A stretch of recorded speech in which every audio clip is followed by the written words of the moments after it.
Leadership has been a thought that constantly permeated our lives, personal and professional, all through. We relate to the thoughts so intuitively and we have a organic sense of what it really means. We have seen civilizations prosper or perish. We have seen large, powerful corporations, successful ones, grow and then go. We have seen societies, we have seen families, we have seen voluntary organizations thrive and then drift. And we constantly said, look, the ingredient that made them shine and prosper or made them perish has been leadership. We said this all our lives. There are many ways you can create a definition for what leadership is. But the one that stayed embedded in my own psyche is that it's all about creating a very, very compelling sense of purpose and vision based on a sound, solid values. And the outcome downstream of the purpose had to be well worth it. Good for the organization, good for people, good for humanity, good for the planet, what have you. It's not just envisioning. You've got to galvanize a large number of people into action driven by the core content, the intent of that purpose.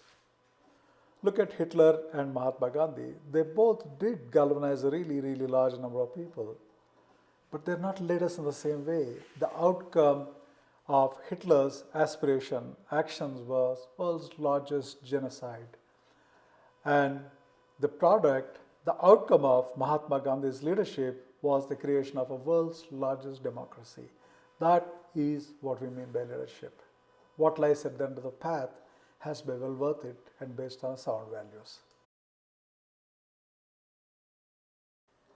Leadership is often confused with a title, confused with an authoritarian entitlement. Far from it. It's not what sits at the top of the hierarchy. Leadership is a conscious choice, it's not just a position. It's a choice that comes with an enormous amount of responsibility, a huge sense of accountability for the outcome of what you say, what you do, what you think, what you don't say, what you don't do, in as much as what you say. One example always quoted in leadership development sessions was this very poignant at one end and very jubilant at the other end story. Let me tell you that little story. This is the story of what we now call race to the pole. In the early 20th century, there were a lot of exploratory teams setting out wanting to be the first to reach the South Pole. The two most celebrated ones were the British explorer Robert Falcon Scott and Norwegian explorer Roald Amundsen. Both very accomplished, competent, with incredible history of a valor. But the end story was that Amundsen and his team reached the South Pole 33 days ahead, and he managed to bring his team back safely to a celebratory reception.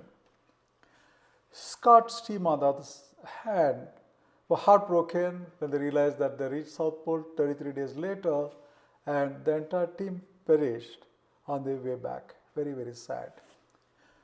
But if you got into the detailing, enough has been researched and done about it. Lots of small little things, including, would they use dogs or ponies to carry the load, made a lot of difference between success and failure, life and death.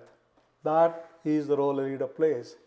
The tiny decisions, the enormous amount of planning, the evaluation of the risks and mitigation, all that goes into making a good leader who takes his team to success and a not so good leader who leads them to their end.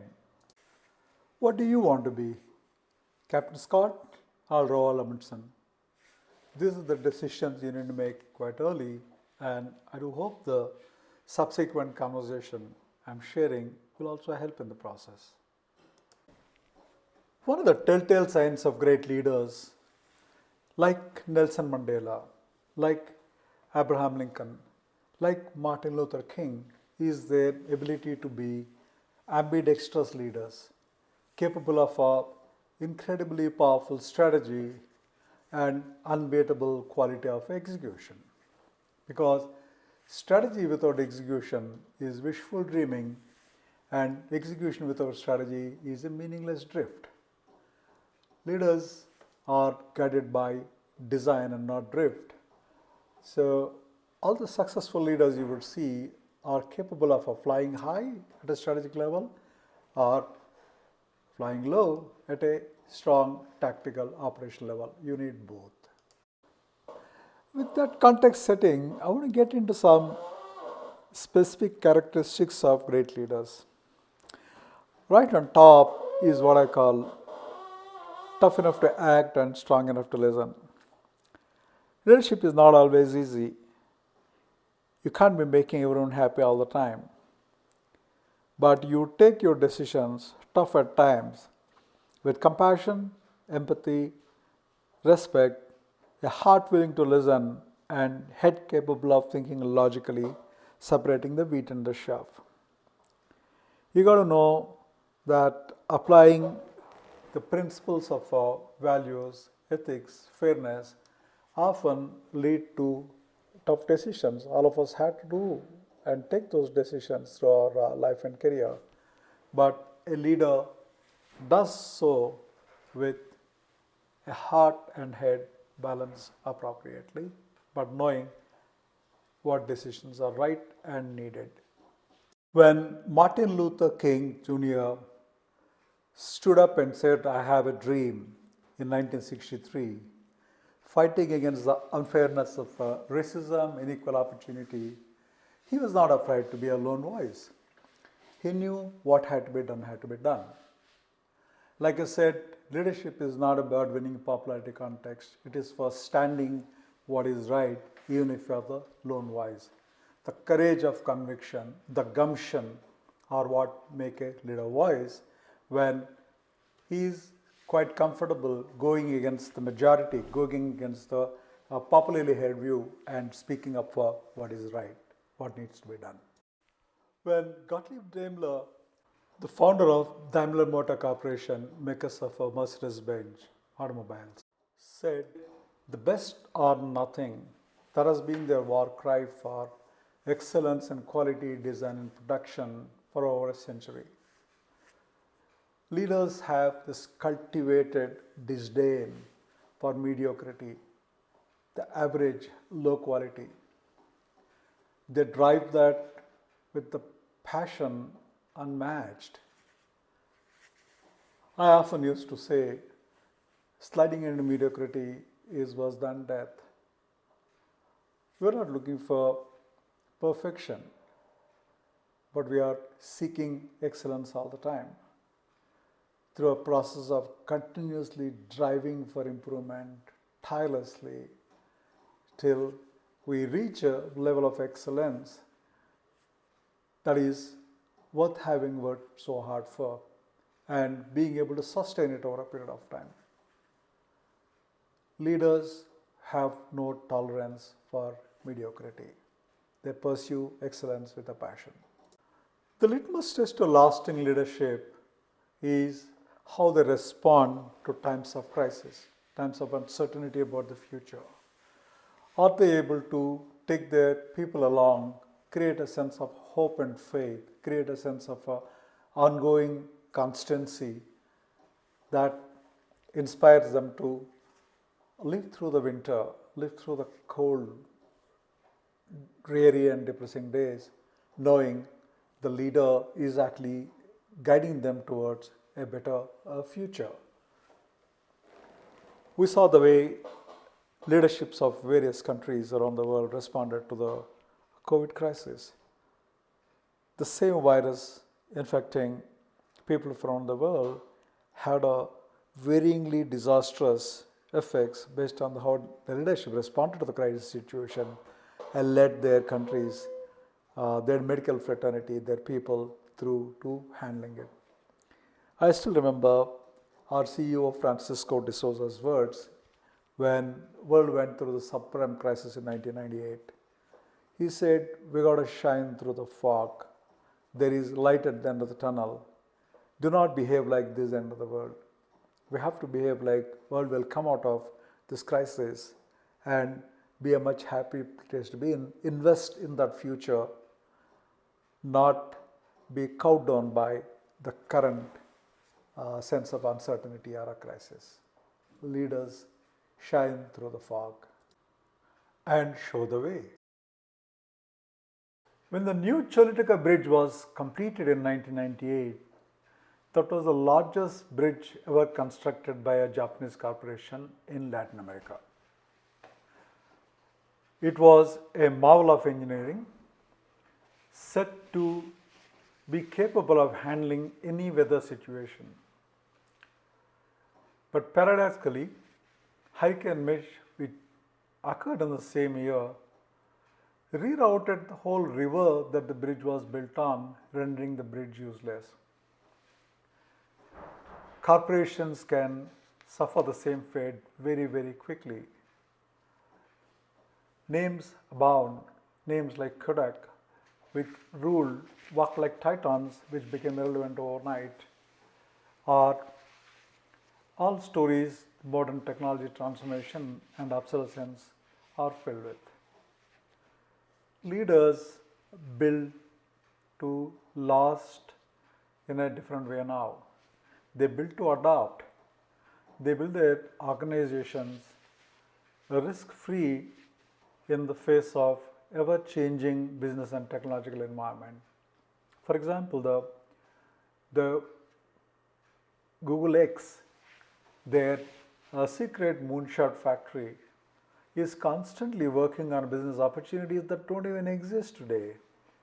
Their whole paranoia stems from the fact that the business model can change overnight, the way the Apple phone killed the BlackBerry, and they need to have alternate forms of surviving this huge disruption.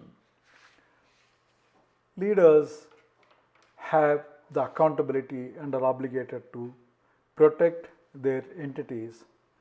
They can't just build to last, they have to build to adopt, so they are insulated, vaccinated against obsolescence. So leadership is all about assuring long-term survivability, sustainability. If it is grey, it is black. Those are the profound words I heard from our chairman, Mr. Premji, when I joined Wipro in 1991. He went to every single location, office of Wipro Corporation, addressed the teams there on the value and meaning of ethics and integrity in Wipro. Integrity is a binary thing.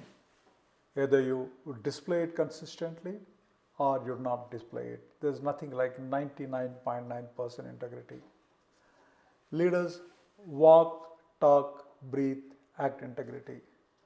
It shows in what they do and what they don't do. It shows in what they pay attention to.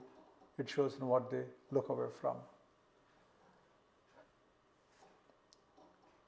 That really is the foundation on which any organization or a body of people is built. Leadership is undiluted, unblemished, unquestionable, unimpeachable integrity, period. Leadership is not a one-man show. On the contrary, they work hard, relentlessly to make themselves irrelevant by making their teams, their successors, relevant much better than them, so that they can move on to something else, leaving the entity in the hands of someone more competent, someone more energized than them. They work hard to bring the right people into the team, wrong the people out of the team, empower them, delegate them, and get out of their hair. They know how to identify the next round of next generation of leadership talent and work hard to build more leaders. Leadership is not a one-off phenomenon.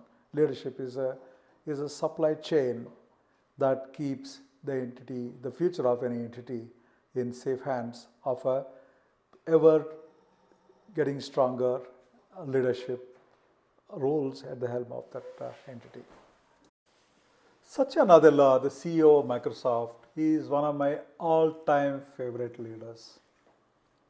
Not merely because in the 9 years he has been at the helm, he increased the market capitalization of Microsoft 9 times to $2.25 trillion. He shines with his constant messaging about the growth mindset, the learning mindset, empathy, and his consistently displayed defiance for useless tradition. The open interface, the cloud first and the mobile first strategies such as brought in were appropriate and much needed at that time, and the results show for themselves. I often wonder how these leaders are guided to doing the right things all the time. Then I realized that over a period of time, they acquire, create, nurture, and sustain what I call this inner compass that tells them what to do all the time. It guides them, it keeps them honest, it keeps them the fire of passion alive, it keeps their head on the right strategy and feet on the right execution. It seems to intuitively guide them in the right direction with strategy, values, execution blended appropriately all the time. Strong leaders always displayed this inner compass, be it Mother Teresa or be it Satya Nadella. As I was piecing these thoughts together and penning them, the question that kept cropping to my mind was, what does it mean to me to be a leader as a mentor? Sam Walton had the right answer. Us as mentors have to constantly strive to boost the self-esteem of our teams, the confidence, self-respect of our teams. When they start believing in themselves, it's amazing to see what they can accomplish. Therein lies the crux of the leadership that we bring into our context as mentors, as leaders. As I begin to wrap up my thoughts, here is a question I have for you as my audience. What kind of a leader do you want to be? It is a matter of the choices you make, the decisions you take, the paths that you walk on and paths that you walk away from, the values that you nurture, the values that we talk about all the time in Thop. We talk about gratitude mindset, we talk about learning mindset, we talk about compassion, we talk about growth mindset, we talk about humility. It's a choice of each of you to see how you want to blend these ingredients to start forming a unique leadership style of your own, based certainly on some of the fundamentals we have spoken about. Each of you can be a leader. Each of you can be an inspirational leader who makes an enormous amount of difference to the people who work with you, work for you, work around you. Leadership is a fascinating, intoxicating, and satisfying journey. It's so thoughtful of you to piece together all this effort to celebrate the National Leadership Week. The world needs great leaders. The country needs great leadership. Every part of this society, organization, families need great leaders. And I wish all of you a beautiful journeys as you, I'm sure, will emerge into high impact, inspirational leaders. Thank you. Happy National Leadership Week.